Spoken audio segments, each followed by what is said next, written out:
Okay, our last chapter for today is chapter 5, which is entitled Back on This Side of the Door. Because the game of hide and seek was still going on, it took Edmund and Lucy some time to find the others. But when at last they were all together, which happened in the long room where the suit of armor was, Lucy burst out. Peter, Susan, it's all true. Edmund has seen it too. There is a country you can get to through the wardrobe, and Edmund and I both got in. We met one another in there in the wood. Go on, Edmund, tell them all about it. What's all this about, Ed? Said Peter. And now we come up to one of the nastiest things in this story. Up to that moment, Edmund had been feeling sick and sulky and annoyed with Lucy for being right, and he hadn't made up his mind what to do. And when Peter suddenly asked him the question, he decided all at once to do the meanest and most spiteful thing he could think of. He decided to let Lucy down. Tell us, Ed, said Susan. And Edmund gave a very superior look, as if he were far older than Lucy. There was really only a year's difference. And then a little snigger, and said, Oh, yes, Lucy and I have been playing, pretending that all her story about a country in the wardrobe is true. Just for fun, of course. There's nothing there, really. Poor Lucy gave Edmund one look and rushed out of the room. Edmund, who was becoming a nastier person every minute, thought that he had scored a great success, and went on at once to say, There she goes again. What's the matter with her? That's the worst of young kids. They always... Look here, said Peter, turning on him savagely. Shut up. You've been perfectly beastly to Lou ever since she started this nonsense about the wardrobe, and now you go playing games with her about it and setting her off again. I believe you did it simply out of spite. But it's all nonsense, said Edmund, very taken aback. Of course it's all nonsense, said Peter. That's just the point. Lou was perfectly all right when we left home, but since we've been down here she seems to be either going queer in her head or else turning into the most frightful liar. But whichever it is, what good do you think you'll do by jeering and nagging at her one day and then encouraging her the next? I thought, said Edmund, but he couldn't think of anything to say. You didn't think at all, said Peter. It's just spite. You've always liked being beastly to anyone smaller than yourself. We've seen that at school before now. Do stop it, said Susan. It won't make things any better having a row between you two. Let's go and find Lucy. It was not surprising that when they found Lucy a good deal later, everyone could see that she had been crying. Nothing they could say to her made any difference. She stuck to her story and said, I don't care what you think, and I don't care what you say. You can tell the professor, or you can write to Mother, or you can do anything you like. I know I've met a fawn in there, and I wish I'd stayed there, and you are all beasts. Beasts! It was an unpleasant evening. Lucy was miserable, and Edmund was beginning to feel that his plan wasn't working as well as he had expected. The two older ones were really beginning to think that Lucy was out of her mind. They stood in the passage talking about it in whispers, long after she had gone to bed. The result was that the next morning they decided that they really would go and tell the whole thing to the professor. He'll write to Father if he thinks there really is something wrong with Lou, said Peter. It's getting beyond us. So they went and knocked at the study door, and the professor said, Come in, and got up and found chairs for them and said he was quite at their disposal. Then he sat listening to them with the tips of his fingers pressed together and never interrupting till they had finished the whole story. After that, he said nothing for quite a long time. Then he cleared his throat and said the last thing either of them expected. How do you know, he asked, that your sister's story is not true? Oh, but, began Susan, and then stopped. Anyone could see from the old man's face that he was perfectly serious. Then Susan pulled herself together and said, But Edmund said they had only been pretending. That is a point, said the professor, which certainly deserves consideration, very careful consideration. For instance, if you will excuse me for asking the question, does your experience lead you to regard your brother or your sister as the more reliable? I mean, which is the most truthful? That's just the funny thing about it, sir, said Peter. Up until now, I'd have said Lucy every time. And what do you think, my dear? Said the professor, turning to Susan. Well, said Susan, in general, I'd say the same as Peter, but this couldn't be true, all this about the wood and the fawn. That is more than I know, said the professor, and a charge of lying against someone whom you have always found truthful is a very serious thing. A very serious thing indeed. We were afraid it mightn't even be lying, said Susan. We thought there might be something wrong with Lucy. Madness, you mean? Said the professor quite coolly. Oh, you can make your minds easy about that. One has only to look at her and talk to her to see that she is not mad. But then, said Susan and stopped.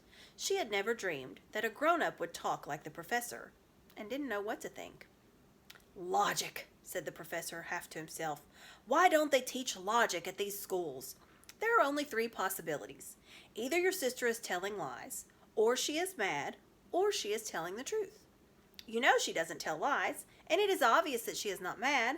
For the moment, then, and unless any further evidence turns up, we must assume that she is telling the truth. Susan looked at him very hard and was quite sure from the expression on his face that he was not making fun of them. But how could it be true, sir? Said Peter. Why do you say that? Asked the professor. Well, for one thing, said Peter, if it was real, why doesn't everyone find this country every time they go to the wardrobe? I mean, there was nothing there when we looked. Even Lucy didn't pretend there was. What has that to do with it? Asked the professor. Well, sir, if things are real, they're there all the time. Are they? Said the professor, and Peter did not know quite what to say. But there was no time, said Susan. Lucy had had no time to have gone anywhere, even if there was such a place. She came running after us the very moment we were out of the room. It was less than a minute, and she pretended to have been away for hours. That is the very thing that makes her story so likely to be true, said the professor. If there really is a door in this house that leads to some other world, and I should warn you, this is a very strange house, and even I know very little about it. And I say, if she had got into another world, I should not be at all surprised to find that the other world has a separate time of its own, so that however long you stayed there, it would never take up any of our time. On the other hand, I don't think many girls of her age would invent that idea for themselves.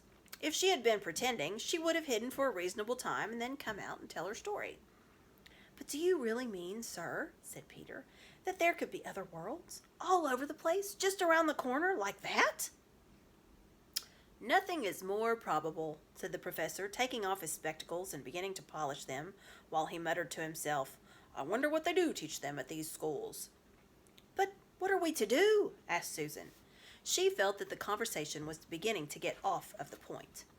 My dear young lady, said the professor, suddenly looking up with a very sharp expression at both of them.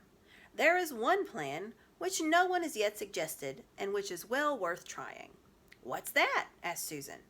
We might all try minding our own business, said he, and that was the end of the conversation. After this, things were a good deal better for Lucy. Peter saw to it that Edmund stopped jeering at her, and neither she nor anyone else felt inclined to talk about the wardrobe at all. It had become a rather alarming subject, and so for a time it looked as if all the adventures were coming to an end. But that was not to be. This house of the professor's, which even he knew so little about, was so old and famous that people from all over England used to come and ask permission to see over it. It was the sort of house that is mentioned in guidebooks and even in histories, and well, it might be, for all manner of stories were told about it, some of them even stranger than the one I am telling you now.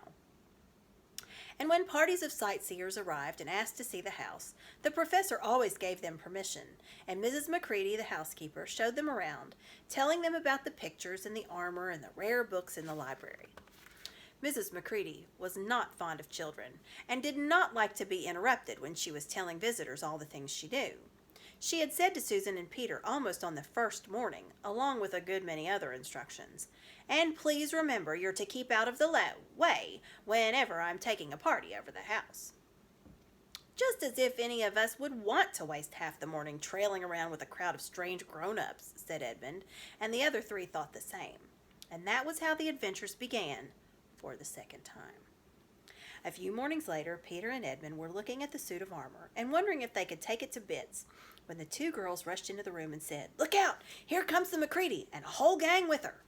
Sharp's the word, said Peter, and all 4 made off through the door at the far end of the room.